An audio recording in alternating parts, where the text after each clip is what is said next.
Hi everyone, it's Matt here from Launch Helmet Cams. Today we're going to show you a video comparison between the GoPro Hero3 Silver, Sony Action Cam, the Contour+2 and the Drift HD.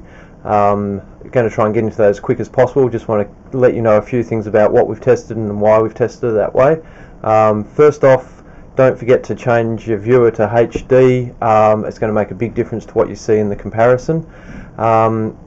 Second of all the cameras we shot in the widest field of view as possible. This was done on mountain bikes, so you want the footage to be as smooth as possible. To do that, you want it to be as wide as possible. We tried using the most popular settings, so we've tried all the cameras in 1080 mode and in 720 at their highest frame rate, which is 60 frames per second for all the cameras except for the Sony, which does 120 frames per second at 720. Now, some of the cameras, especially the Contour and the Drift, have a lot more adjustability in the video settings.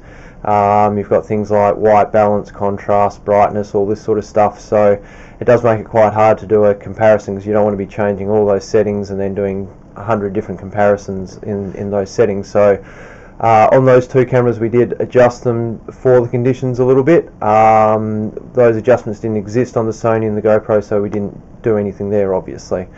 The video was edited in iMovie, was exported. There was no color correction. It was exported in just one of the standard settings.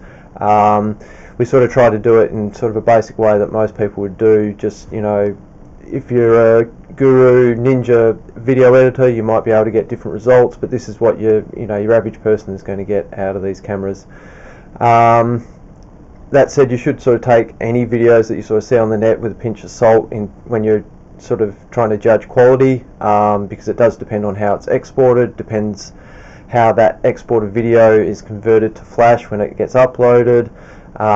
There's all sorts of factors involved, so if you really want, contact us and we can give you the raw videos, and then you can really compare them side by side on your own machine and on your own screen and see what you think.